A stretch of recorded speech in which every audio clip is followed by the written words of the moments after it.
Dr Zakariaou, affectueusement appelé Bobo Docta, et Laïla sont un jeune couple camerounais nordiste d'origine résidant dans la ville de Yaoundé. Ces amoureux se sont unis à l'état civil en 2015 à Garoua, avec pour seule ambition de fonder une famille heureuse. L'enfantement étant le geste le plus attendu par les proches, ils ne seront pas immédiatement graciés par la nature. Laïla, à sa tristesse, va rencontrer pas mal de difficultés sur le chemin de la conception.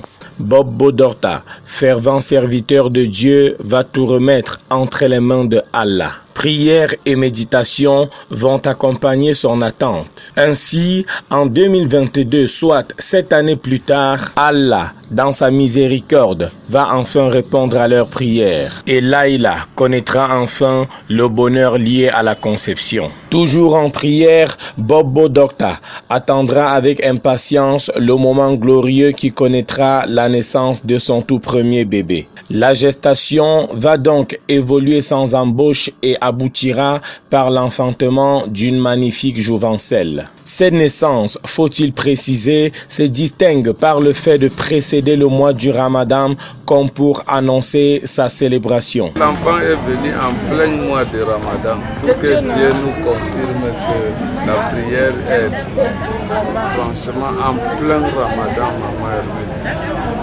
Le petit sourire, autrefois perçu sur le visage du nouveau papa, va se transformer en éclat de rire et un seul sujet de commentaire est d'actualité.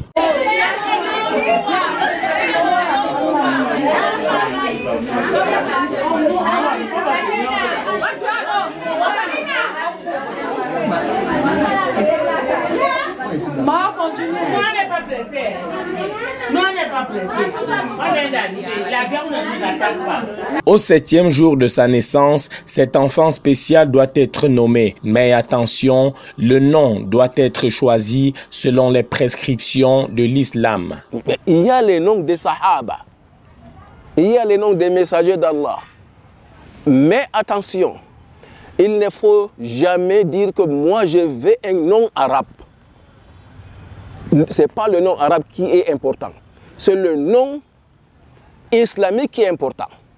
Il y a des noms arabes qui ont des mauvaises significations. Donnons 2 exemples. Saddam, par exemple. Si vous voyez, par exemple, Saddam Hussein, par exemple. Le mot Saddam veut dire le cogneur.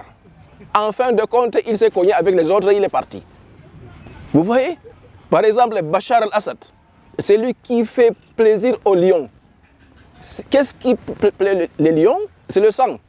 En fin de compte, il est dedans. Donc, chaque fois que vous donnez le nom, il faut connaître le contenu. Et c'est ça qui va apparaître, qui va impacter sur l'enfant. D'où la nécessité de l'événement traditionnel nommé Inderi. À l'issue des rites, le nom Sammaynaha Bimalika Abdoulaye Samsa. Mardimi Malika Abdoulaye Shemsa sera retenu pour ainsi appeler le 3e membre de la famille Zakariaou. Le Inderi donnera également lieu au sacrifice du bélier nécessaire pour la satisfaction des attentes de Dieu ainsi qu'à une expression de réjouissance suivie naturellement du partage de pitance. À l'introduction de cette cérémonie, à notre micro, la famille Zakariaou a confié sa satisfaction. Je dirais, comme tout parent, c'est un sentiment de joie, de fierté et d'un devoir accompli. Comme on le dit, tout le monde aimerait avoir une progéniture. Et c'est cette joie-là qui nous anime aujourd'hui, madame et moi.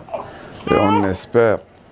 Le plus important est que Dieu fasse à ce que cet enfant soit d'une bénédiction pour nous dans ce monde et dans l'au-delà, que ce soit une bénédiction. Parce que le plus important, c'est d'avoir un enfant béni.